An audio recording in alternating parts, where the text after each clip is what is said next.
nasihat khusus bagi orang yang Allah Subhanahu wa taala panjangkan usianya sampai mencapai usia 40, 50, bahkan 60 sampai 70 tahun. Ma'asyiral muslimin yang dimuliakan Allah Subhanahu wa taala. Allah Subhanahu wa taala berfirman, la tarkabunna tabaqan an tabaq. Sungguh kalian akan melewati dalam kehidupan ini tingkatan demi tingkatan yang harus dilalui manusia. Artinya manusia itu ketika hidup itu ada proses yang berjalan. Disebutkan dalam surah Rum ayat 54. Allahul ladzi khalaqakum min ba'di dha'fin atau Allahul ladzi khalaqakum min dha'fin thumma ja'ala min ba'di dha'fin quwwah thumma ja'ala min ba'di quwwatin dha'fan wa shaybah yakhluqu man yasha wa huwal alimul qadir. Dialah Allah Subhanahu wa taala yang telah menciptakan kalian dalam kelemahan. Kemudian Allah jadikan setelah kelemahan itu kekuatan. Kemudian Allah jadikan setelah kekuatan itu kelemahan kembali dan menjadi menua. Begitulah Allah ciptakan sesuai dengan kehendaknya. Dan Allah zat yang maha mengetahui lagi maha mampu untuk melakukan segalanya. Ma'asyiral muslimin yang dimuliakan Allah Subhanahu wa taala. Kita lihat manusia dalam proses rahim seorang ibu itu berjalan tingkatan demi tingkatan. Mulai daripada segumpal sperma, kemudian berubah menjadi segumpal darah, kemudian berubah menjadi segumpal daging, maka terbentuklah janin. Kemudian ditiupkan ruh di situ, jadilah dia manusia. Kemudian manusia ini lahir ke dunia. Dimulai daripada kelemahan bayi yang baru dilahirkan, kemudian menginjak anak-anak, kemudian remaja, kemudian dewasa. Jadilah orang yang kuat. Kuat cara berfikirnya dan kuat fisiknya. Tetapi setelah kekuatan itu, mereka pun akan kembali melemah dan menua. Kemudian akan mengalami kematiannya. Begitulah Allah katakan, la tarkabunna tabaqan an tabaq. Manusia itu demi tingkatan akan dilaluinya. Ketika manusia kemudian meninggal dan masuk ke alam kubur, juga ada tabaq di situ. Dimulai daripada himpitan kuburan, kemudian fitnah kubur, pertanyaan dua malaikat Munkar dan Nakir yang menentukan antara azab dan nikmat kubur. Kemudian terjadi kiamat. Manusia dikumpulkan di padang mahsyar, pun ada tabaq di situ. Mulai dari dibangkitkan, dikumpulkan di padang mahsyar, kemudian ada syafaat, kemudian ada hisab, kemudian ada pembagian catatan timbangan sampai meniti titian siratal mustaqim. Kemudian Allah arahkan, ada yang masuk surga dan ada juga yang masuk ke neraka. Begitulah kehidupan manusia. Ada dua ayat dalam Al-Quranul Karim yang bagus sekali kita renungkan. Pertama surah Al-Ahqaf ayat 15 dan yang kedua surah An-Naml ayat 19. Al-Ahqaf 15 dan An-Naml 19. Di dalam surah Al-Ahqaf ayat 15 Allah Subhanahu wa taala berfirman, hatta idza balagu ashuddahu wa balagu 40 sanatan qala rabbi auzi'ni an ashkura ni'mataka allati an'amta 'alai wa 'ala walidayya wa an a'mala salihan tardah wa aslih li fi dhurriyyati inni tubtu ilaika wa inni minal muslimin. Sebelum ayat ini Allah Subhanahu wa taala menceritakan tentang bagaimana susahnya orang tua itu mendidik kita. Sampai kepada ayat apabila telah dewasa anak yang dididik orang tua ini. Asyuddah itu ada yang mengatakan usia 33 tahun. Wa balagha 40 sanatan, kemudian sampai mencapai 40 tahun. Qala, maka dia pun kemudian berdoa kepada Allah, Rabbi auzi'ni an ashkura ni'mataka allati an'amta 'alai wa 'ala walidayya. Ya Rabb, anugerahkan kepadaku petunjuk agar aku bisa mensyukuri nikmat-Mu yang telah Engkau berikan nikmat kepadaku dan nikmat kedua orang tuaku. Kemudian kata Allah Subhanahu wa taala, wa an a'mala salihan tardah. Dan agar Engkau memberikan taufik kepadaku agar aku bisa beramal yang bisa menjadikan koridor dengan amalanku itu. Wa aslih li fi dzurriyyati, kemudian perbaikilah aku dan juga anak keturunanku. Inni tubtu ilaika, aku bertobat kepadamu. Wa inni minal muslimin, dan aku termasuk orang-orang yang berserah diri. Kemudian Allah Subhanahu wa taala berfirman di dalam surah An-Naml ayat 19-nya menceritakan tentang kisah Nabi Allah Sulaiman. Ketika Sulaiman berada di puncak-puncak kekuatannya dan kekuasaannya, macam-macam mukjizat Allah berikan kepada dia, mulai dari menundukkan binatang sampai kepada awan dan angin. Apa kata Sulaiman? Qala rabbi auzi'ni an ashkura ni'mataka allati an'amta 'alai wa 'ala walidayya wa an a'mala salihan tardah wa adkhilni bi rahmatika fi ibadika salihin. Kata Nabi Allah Sulaiman alaihi salam, ya Allah, anugerahkan kepadaku petunjuk agar aku bisa mensyukuri nikmat-Mu yang telah Kau anugerahkan kepadaku dan kepada kedua orang tuaku, dan agar aku bisa beramal saleh yang Kau ridhai, dan masukkan aku dengan rahmat-Mu dari golongan hamba-hamba-Mu yang saleh. Perhatikan dua ayat ini, bagus sekali untuk kita simak dan kita kupas. Dua ayat ini nasihat kepada orang yang usianya sudah 40 tahun ke atas. Artinya kalau di usia 40 tahun saja sudah terkhitab dengan ayat ini, berarti usia 50, 60, 70 tahun harus lebih lagi terkhitab dengan dua ayat ini. Karena dua ayat ini kalau kita rangkum ada 7 perkara yang merupakan amalan-amalan yang harus dilakukan orang yang sampai usianya 40 tahun ke atas. Yang pertama, tentu sebagian para ulama mengatakan bahwa doa ini harus sering dibaca. Bagi antum yang usianya sudah kepala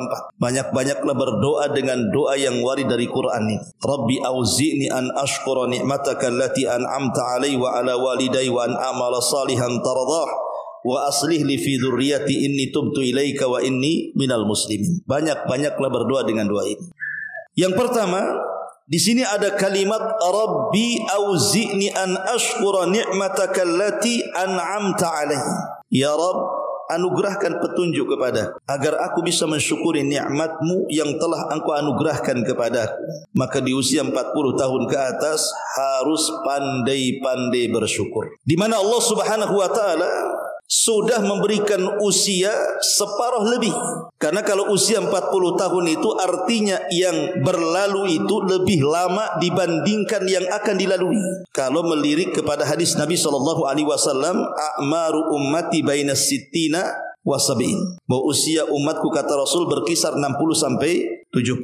Artinya kalau di usia 40 tahun berarti yang dijalani sudah lebih lama dibandingkan yang akan dihadapi. Karena kalau seandainya di usia 40 tahun kemudian di usia 60 tahun dia meninggal, berarti hanya 20 tahun saja sisanya kan? Atau paling lama 30 tahun lah di usia 70 tahun berdasarkan hadis Nabi. Dari sini kita tahu bahwa apabila Allah Subhanahu wa taala sudah memberikan usia yang cukup panjang kepada kita, maka pandai-pandai bersyukur. Dan Nabi SAW mengatakan, khairun nasi man tala umruhu wa hasuna amaluhu. Sebaik-baik manusia adalah yang dipanjangkan usianya tapi baik amalannya. Itulah sebaik-baik manusia. Maka kita katakan alhamdulillah, Allah Subhanahu wa taala masih memberikan usia kepada kita. Karena biasanya di usia-usia 40 tahun ini banyak teman-teman dia yang sudah meninggal biasanya. Entah meninggal kecelakaan, atau mungkin entah pergi ke mana, dan begitu seterusnya. Atau mungkin ada teman-teman yang belum berhasil,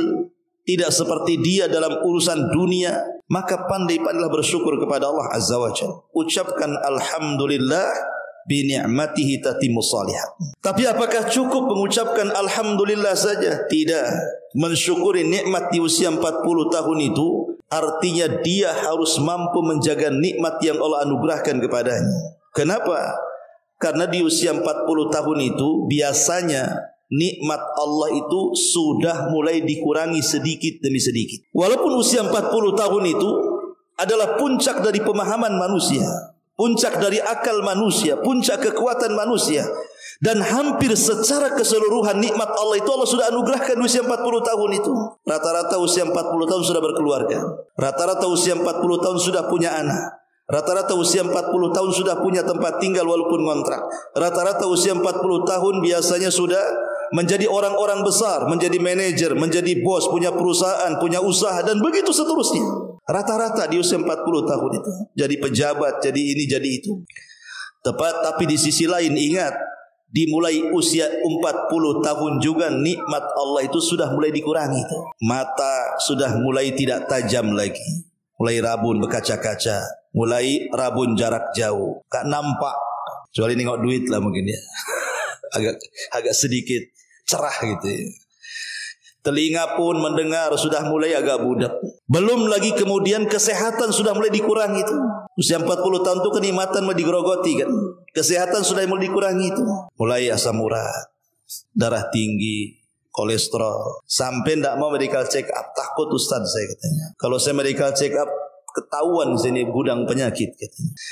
Dari sini menunjukkan bahwa di usia 40 tahun itu kenikmatan sudah mulai berkurang. Makanya kenikmatan yang ada pada badan kita jaga baik-baik, karena perjalanan kita itu tidak jauh lagi. Jangan sampai nikmat mata dipandangkan ke yang diharamkan, nikmat telinga diperdengarkan kepada yang diharamkan, kaki dan tangan dilangkahkan pula ke tempat-tempat yang diharamkan. Maka jaga nikmat itu supaya kita bisa bersyukur akan nikmat Allah Subhanahu wa taala. Ini yang pertama.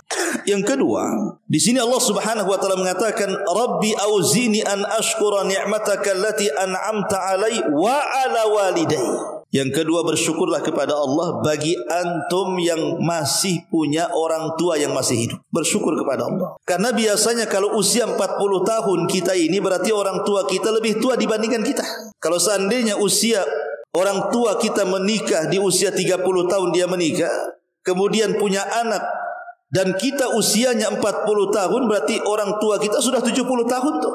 Artinya orang tua kita sudah menua. Bersyukur kepada Allah Azza wa Jalla. Kalau seandainya Allah takdirkan di usia ini orang tua kita masih hidup, adalah kesempatan kita ini untuk berbuat baik di sisa-sisa umur kita dan mereka. Karena kalau usia 40 tahun mereka sendiri orang tua sudah tidak lama lagi akan meninggalkan anaknya tuh. Lah di usia-usia yang tidak lama lagi orang tua itu ada kesempatan kita untuk berbuat baik kepada mereka sebelum mereka meninggalkan kita. Karena betapa banyak anak yang menyesal ketika orang tuanya sudah tiada, baru dia menangis. Untuk apa tangisan itu? Ketika orang tua hidup, kemana saja engkau?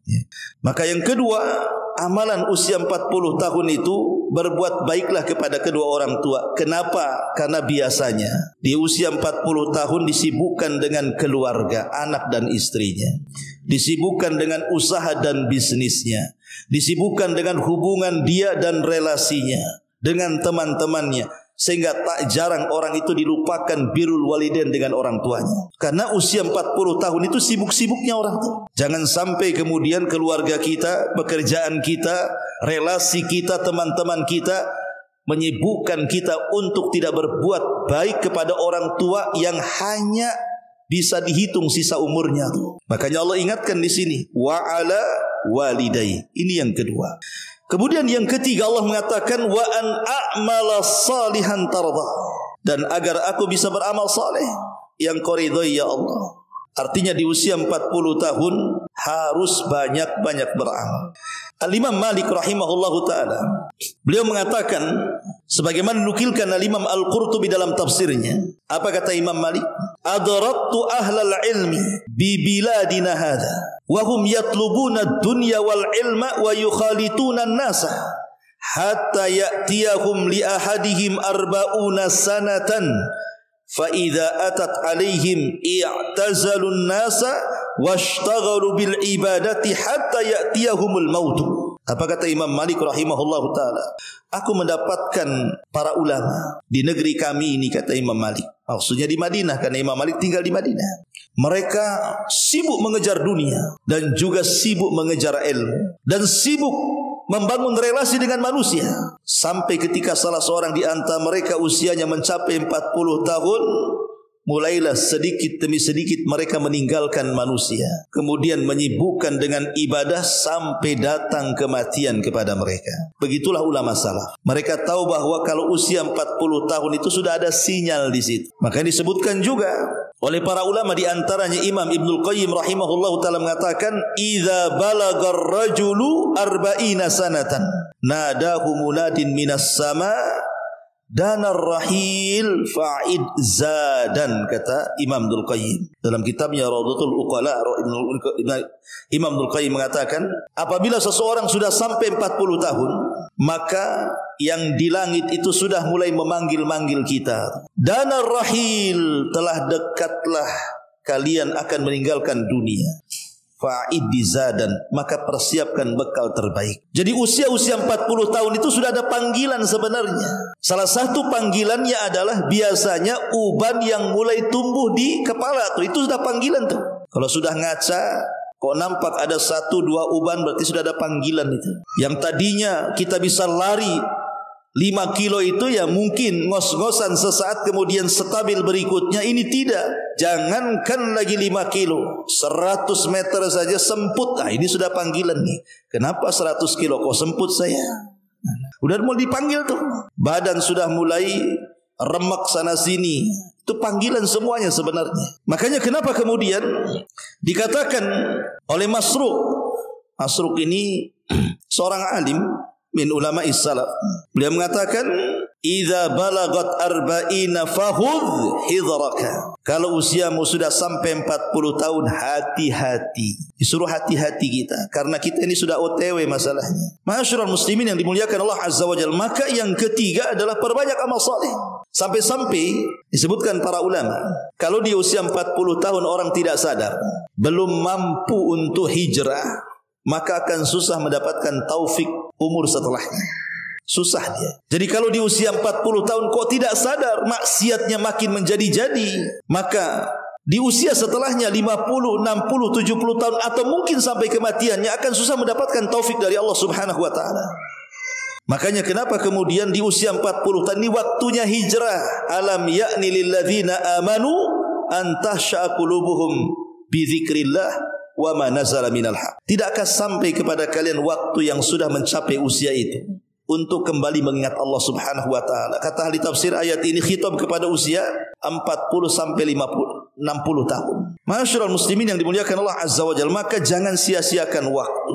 Karena begini ikhwan, waktu yang lewat dari diri kita itu tidak lepas daripada 4. Waktu yang lewat dari diri kita itu tidak lepas daripada 4. Yang pertama, kita tidak bisa memanfaatkan dalam waktu ini tidak dunia kita, tidak akhirat kita. Sia-sia. Jadi ada orang yang menghabiskan waktu itu sama sekali tidak mengambil manfaat dunianya, apalagi akhiratnya. Yang kedua, terkadang kita memanfaatkan waktu itu hanya lebih banyak mengambil manfaat dunia dibandingkan akhirat. Akhirat ada manfaatnya, tapi dunia lebih banyak. Kemudian yang ketiga, atau mungkin sebaliknya, ada orang-orang yang memanfaatkan akhirat itu jauh lebih banyak dibandingkan dunia. Atau boleh jadi ada orang yang menyeimbangkan antara manfaat dunia dan akhirat. Tidak lebih dari 4 perkara manusia ketika memanfaatkan waktu ini. Saya ulang, yang pertama boleh jadi tidak mengambil manfaat dunia akhirat. Kalau yang seperti ini tinggalkan, ini sia-sia hidup kita ini. Seperti orang ngobrol sana sini. Memang dalam obrolan tidak ada gibahnya. Dalam obrolan itu tidak ada namimahnya, tidak ada dosanya. Tapi dalam obrolan itu ngalor ngidul ngetan ngulon itu sama sekali. Bisnis ya tidak, ngobrolkan usaha ya tidak, bicarakan Islam ya tidak, hanya ngobrol gitu saja. Lalu apa manfaat dunianya enggak dapat, akhiratnya enggak dapat kan?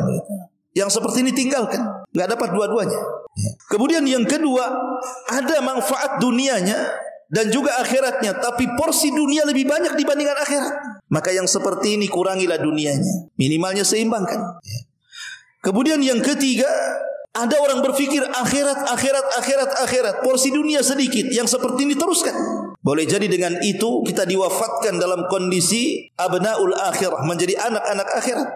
Atau boleh jadi kalaupun tidak yang ketiga ini, maka seimbangkanlah dunia dan akhirat itu. Tetapi tentu kalau kita lihat doa sapu jagat ya, tentu tahu doa sapu jagat, Rabbana atina fid dunya hasanah wa fil akhirati hasanah wa qina adzabannar. Ini dosa sapu jagat karena menyapu semua jagat tuh, jadikan kumpul jadi satu doa. Perhatikan di sini ada 3 permintaan di sini kan. Pertama, minta dunia yang baik. Yang kedua, minta akhirat yang baik. Yang ketiga, minta supaya kita dilepaskan dari azab Allah Azza wa Jalla. Berarti dunia sepertiga, akhirat 2/3 di sini. Rabbana atina fid dunya hasanah. Ini permintaan dunia. Wa fil akhirati hasanah. Ini permintaan akhirat. Wa qina adzabannar. Ini permintaan akhirat juga. Berarti dalam doa itu harusnya 2/3 minta akhirat, 1/3 minta dunia. Jadi kalaupun kita harus kemudian menghabiskan waktu di usia 40 tahun ke atas karena sibuk ini sibuk itu, minimalnya lah kalau tidak 2/3 akhirat, 1/3 dunia, ya samakanlah 50 akhirat 50 dunia. Walaupun mungkin mustahil kan gitu, tapi usahakan sampai ke situ. Maka yang ketiga, amalan usia 40-50 tahun ke atas itu perbanyak amal saleh. Kata Imam Ibnu Hazm, sudah selayaknya usia di atas 60 itu harus sering-sering duduk di masjid katanya. Ini yang ketiga. Yang keempat, Allah Subhanahu wa taala mengatakan, "Wa aslih li fi dzurriyyati." Di usia 40 tahun ke atas minta kepada Allah agar Allah memperbaiki diri kita. Memperbaiki diri kita. Minta taufik. Karena usia 40 tahun itu bahasa kerennya itu puber kedua tuh.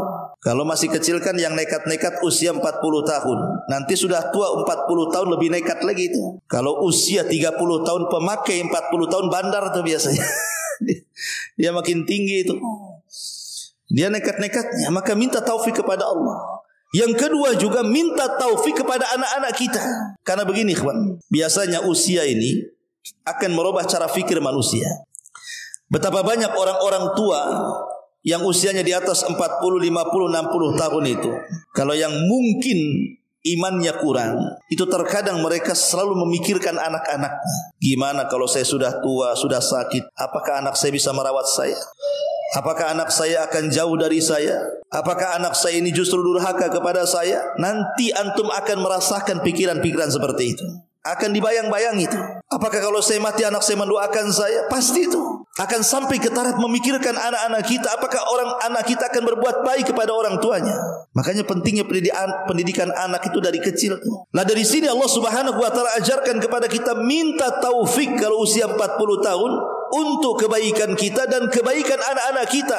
Karena nanti anak-anak kita pun akan besar dan usianya pun akan sampai ke 40 tahun sementara kita di atas mereka. Anak-anak kita akan besar. Gak mungkin anak kita lucu terus kan. Pasti akan besar juga anak kita itu. Dan pasti juga akan mengalami kalau dipanjangkan usianya mereka akan sampai ke 40 tahun juga. Dan kalau anak kita sudah 40 tahun berarti kita sudah mungkin 70-80 tahun. Artinya minta kepada Allah Azza wa Jalla supaya anak-anak kita diberikan taufik, supaya ketika kita sudah tua, anak kita itu anak-anak yang bisa birrul walidain, berbakti dengan orang tua. Minta kepada Allah. Karena tak jarang orang tua harapannya anak itu menjadi anak yang soleh dan soleha. Dia sudah tua, anaknya sudah dewasa, tidak ada satupun anaknya yang tahu diri dengan orang tuanya. Kenapa demikian? Karena tidak diberikan taufik. Maka minta taufik kepada Allah. Ya. Ini amalan yang keempat. Kemudian amalan yang kelima, inni tubtu ilaika. Ya Allah, sesungguhnya aku bertobat kepadamu. Maka usia 40 tahun, 50, 60, 70 tahun perbanyak tobat. Karena usia yang dilalui sudah banyak, artinya dosa yang dilakukan juga sudah banyak. Maka sudah saatnya lah bertobat di usia 40 tahun itu. Karena dosa sudah banyak dilakukan dia masalahnya. Apalagi usia sudah 50, 60 tahun, lebih banyak lagi waktu yang dilalui dia, artinya dosanya lebih banyak lagi. Maka sudah selayaknya bertobat kepada Allah Azza wa Jalla. Dan yang terakhir dalam surah Al-Ahqaf, wa inni minal muslimin. Dan kalau sudah tua minta kepada Allah agar jangan diwafatkan kecuali dalam kondisi Islam. Ya ayyuhalladzina amanu taqullaha haqqa tuqatih wa la tamutunna illa wa antum muslimun. Minta kepada Allah jangan diwafatkan dalam kondisi di luar Islam. Makanya Nabi Yusuf doanya apa? Tawaffani musliman wa alhiqni bisalihin. Ya Allah, wafatkan aku dalam kondisi muslim dan libatkan aku termasuk hamba-hambamu yang saleh. Minta kepada Allah agar kita husnul khatimah. Kemudian yang nomor 7 ditambah dalam surah An-Naml-nya, di mana Nabi Sulaiman itu kan ketika itu berada di puncak-puncaknya, puncak-puncak kekuasaan. Nabi Sulaiman mengatakan, Rabbi auzini an ashkura ni'mataka allati an'amta alai wa ala walidai wa an a'mala salihan tardah. Di sini syahidnya, wa adkhilni bi rahmatika min ibadika salihin. Wa adkhilni bi rahmatika fi ibadika salihin. Dan yang terakhir, mintalah rahmat dari Allah. Minta kasih sayang Allah. Karena orang masuk surga itu bukan karena amalan. Orang masuk surga itu karena rahmat Allah Azza wa Jalla. Ada anak muda dari Bani Israel, tidak pernah bermaksiat dalam hidupnya. Kemudian diberdirikan di depan pintu surga. Kemudian Allah katakan, udkhul bi rahmati, masuk dengan rahmatku. Kata anak muda ini, ya Rabb, aku ini tidak pernah melakukan maksiat di dunia. Kalau aku pernah melakukan maksiat kemudian bertobat, kemudian kau berikan rahmatmu kepadaku, ya wajar aku masuk surga dengan rahmatmu. Lah aku tidak pernah berbuat dosa. Kenapa harus masuk surga dengan rahmatmu? Masukkan aku dengan amalanku, katanya. Kata Allah, baik, kalau gitu hitung amalanmu.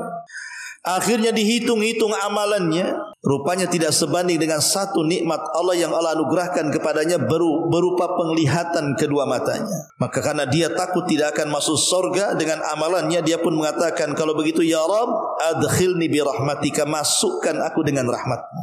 Maka minta kepada Allah rahmat sebanyak-banyaknya, agar kalau kita diwafatkan sebagai muslim, kemudian Allah juga masukkan kita ke dalam surga dengan rahmat Allah subhanahu wa ta'ala. Inilah 7 amalan berdasarkan nas Al-Quran dalam surah Al-Ahqaf 15 dan surah An-Naml 19.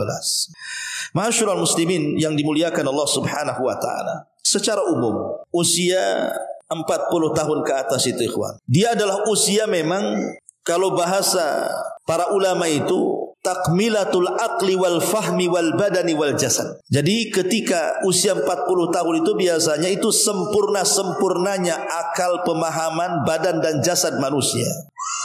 Makanya kalau kita lihat Nabi kita Muhammad SAW diangkat menjadi Nabi di usia berapa? 40. Allah sanggup mengangkat Rasul itu di usia 20 tahun kan, biar panjanglah dakwahnya. Tapi tidak dilakukan oleh Allah subhanahu wa ta'ala. Justru Allah menunggu Rasul kita sampai di usia 40 tahun. Sehingga Rasul sampai mengatakan, ma min nabiyyin, tidak ada satupun Nabi kecuali diutus di usia 40 tahun. Kenapa ada apa usia 40 tahun ini? Ya tadi karena disitulah kata ulama tafsir ketika menjelaskan surah Al-Ahqaf 15 tadi, karena di usia inilah akal manusia sudah mulai istiqrar, tidak akan berubah. Usia 40 tahun sudah punya sikap biasanya, sudah punya pendapat, sudah punya sikap. Kemudian juga emosinya juga sudah mulai menurun, banyak ide-ide dan hal-hal yang kreatif, sehingga usia-usia 40 tahun itu usia-usia produktifnya manusia. Makanya kemudian kenapa khitab Al-Quran ini di usia 40 tahun ke atas? Karena usia-usia seperti ini ya memang seperti itu. Walaupun di satu sisi, sekali lagi, usia-usia seperti ini memang disibukkan dengan berbagai macam masalah. Makanya ada nasihat tambahan, jauhi maksiat. Kalau sudah usia 40 tahun, jauhi maksiat. Yang kedua, jauhi begadang. Usia 40 tahun itu jauhi begadang. Jangan suka begadang, karena ada lagunya. Jadi kenapa demikian? Karena biasanya usia 40 tahun kalau sudah begadang di luar rumah, itu bahaya. Kita tahu kekuatan maksiat itu menguat di malam hari dan melemah di siang hari. Makanya sampai Allah ajarkan kepada kita satu surat perlindungan. Qul a'udzu birabbil falaq min syarri ma khalaq wa min syarri ghasiqin idza waqab. Dan aku berlindung dari keburukan malam apabila menutup siang. Sebagian ulama tafsir mengatakan kenapa kita harus berlindung dari malam hari? Karena malam hari itu waktu di mana tala'ubus syaitan. Setan sedang bermain-main dengan kita tuh. Itu waktu-waktunya menguat kejahatan. Yang siangnya tidak ada niat maksiat, malamnya ada niat maksiat. Siangnya nggak kepikiran soal maksiat itu. Tapi kalau sudah begadang di atas umpamanya jam 11, 12 mulai terpikiran tuh maksiat kepada Allah Azza wa Jalla. Ya karena kekuatan setan menguat di situ. Pikiran-pikiran maksiat itu di malam hari. Makanya lihat maksiat dan kejahatan itu banyak di malam hari kan. Kita lihat lokalisasi perzinahan, diskotik, mabok-mabokan, orang mencuri, orang merampok, melakukan kejahatan, bahkan dukun-dukun beraksi pun tengah malam tuh. Ya. Jadi memang menguat di malam hari itu. Maka kalau sudah usia sudah tua lah sudah. Masalahnya kenyataannya justru yang banyak begadang itu yang sudah tua-tua. Maka kurangilah begadang itu orang tua itu. Kecuali kalau begadangnya memang ada manfaatnya. Mungkin tidak akhirat ya dunianya lah kan. Kemudian juga tajannub al-hazani. Jauhi perasaan sedih, perasaan bingung, bimbang dan begitu seterusnya. Karena ini yang akan mengurangi kesehatannya. Karena biasanya kalau sudah tua, sudah 40 tahun ke atas itu ya tadi kadang mikir kawan-kawannya sudah pergi duluan, sudah nggak ada, entah safar kemana, sudah nggak ketemu lagi, reuni pun tak bisa kan itu. Memikirkan nasib anak-anaknya macam mana masa depannya, memikirkan nasib keluarga macam mana pekerjaannya, mulai banyak pikiran ya. Mulai banyak pikiran karena usia-usia 40 tahun tuh fokus biasanya kepada keluarga tuh. Dia fokus tuh. Bahkan terkadang ada orang tua itu memanjakan anaknya habis-habisan. Apapun yang diindaki anaknya dikasih sama dia. Maka jangan sampai kemudian perkara-perkara di usia-usia 40 tahun itu membuat seseorang sedih sehingga melupakan segalanya. Ingat, banyak-banyaklah tawakal. Di usia 40 tahun ke atas, gantungkan hati kepada Allah, bertawakal kepada Allah Subhanahu wa taala. Ma'asyiral muslimin yang dimuliakan Allah Subhanahu wa taala. Kita tahu bahwa di antara amalan yang paling penting di usia 40 tahun ke atas adalah at-tafakkur. Perbanyak mikir. Ya. Satu-satunya ibadah yang besar pahalanya tanpa beramal itu tafakkur. Cukup mikir aja. Ya, tentu maksudnya tafakkur di sini tafakkur dengan tanda-tanda kuasa Allah, kemudian kita introspeksi diri. Apakah saya sudah usia tua ini lebih baik kondisinya atau lebih jahat? Jadi maksudnya tafakkur di sini supaya kita ini meningkat ibadahnya. Ya, bukan tafakkur di sini maksudnya ingat kalau sudah tua dekat mati akhirnya kemudian putus asa. Enggak. Jadi mikir bahwa nikmat yang Allah anugerahkan itu sudah banyak kepada kita, maka dari situlah kemudian lahir syukur nikmat. Dan lebih daripada itu sudah mulai mikir akhirat. Ya, jadi usia 40 tahun harusnya sudah mulai memikirkan akhirat. Macam mana caranya saya selamat di akhirat. Makanya di usia ini harus sudah banyak-banyak beramal, karena usia 40 tahun 2/3 usia sudah dilalui. Dia tinggal sepertiganya yang dilewatinya. Dan yang terakhir tentunya ada hadis. Memang hadis ini tidak sahih sebagaimana dinyatakan Imam Ibnu Jauzi, tetapi maknanya sahih. Apa kata Nabi sallallahu alaihi wasallam? Man ata alaihi arba'una sanatan falam yaghlib khairuhu syarrahu falyatajahhaz ilan nar. Kata Nabi SAW, barang siapa yang usianya sudah 40 tahun ke atas kok kebaikannya tidak mengalahkan keburukannya, maka sudah disiapkan tempat duduknya di neraka. Memang hadisnya lemah secara lafaz, tapi sebenarnya Paulus mengatakan maknanya sahih. Sebab usia-usia 40 tahun ini kalau tidak bisa mengalahkan kejahatannya dari kebaikan yang dilakukannya, maka dia akan terus jahat. Taufik akan sulit menerpa dia. Tapi kalau sudah memikirkan akhirat, sudah mulai sadar gitu ya, biasanya hidayah itu terus menyapa dia sampai pada waktunya Allah tutup kehidupannya dengan taufik dari Allah Subhanahu wa taala. Maka satu kisah menarik dari Qadhi Iyad rahimahullahu taala, atau dikenal dengan Fudail ibn Iyad rahimahullahu taala. Jadi Fudail ibn Iyad ini satu hari berjumpa dengan seorang kakek yang usianya 60 tahun. Kemudian kata Qadhi Iyad, "Kam umruka ya fulan?" Berapa sih usiamu hai fulan? Maka sang kakek mengatakan, "Situna sanatan." Usiaku 60 tahun. Kata Fudail, "Oh, kalau begitu engkau sudah jauh berjalan dan sebentar lagi engkau akan sampai di tujuan." Maka orang tua ini mengatakan, "Tentu ya Imam, inna lillahi wa inna ilaihi raji'un." Bukankah kita datang dari Allah dan akan kembali kepada Allah? Maka Fudail ibn Iyad mengatakan, "Ya fulan, engkau tahu makna inna lillahi wa inna ilaihi raji'un?" Maka kata sang kakek mengatakan, "La ya Imam, idzan fassir lana." Tidak. Kalau begitu tafsirkan apa yang dimaksud inna lillahi wa inna ilaihi raji'un itu. Maka Qadhi Iyad atau Fudail ibn Iyad rahimahullahu taala mengatakan, makna inna lillahi ay innana lillahi abdun. Makna inna lillah, bahwa kita ini datang dari Allah, maksudnya kita ini adalah hamba bagi Allah. Wa inna ilaihi raji'un, dan kita akan kembali kepada Allah. Maknanya penghambaan kita ini akan mas'ul, ditanya di hadapan Allah Subhanahu wa taala. Berarti kalau kita tahu kita ini hamba dan kehambaan kita akan ditanya oleh Allah Subhanahu wa taala, maka persiapkan jawabannya. Maka sang kakek mengatakan, "Ya Imam, kalau begitu macam mana cara meringankan jawabannya supaya aku selamat?" Apa kata Fudail ibn Iyad atau Qadhi Iyad? Dia mengatakan, "Ahsin fima baqi yughfar laka fima baqi wa fima madha." Perbaiki sisa hidup, maka Allah akan ampuni segala dosa yang sedang kau lakukan dan dosa yang telah engkau lalui. Perbaiki yang ada. Maka kalau Allah Subhanahu wa taala berikan usia sampai 40 tahun, 50, 60, 70 tahun lah, sisa-sisa usia ini perbaiki supaya bisa mengampuni dosa-dosa yang pernah kita lalui sebelum usia 40 tahun itu. Itu maksudnya begitu. Maka itulah caranya kita meringankan hisab di hadapan Allah Subhanahu wa taala. Wallahu a'lam bishawab. Mudah-mudahan ada manfaatnya. Subhanaka wa bihamdika asyhadu an la ilaha illa anta astaghfiruka wa atubu ilaik. Allahu ta'ala alam. Assalamualaikum warahmatullahi wabarakatuh.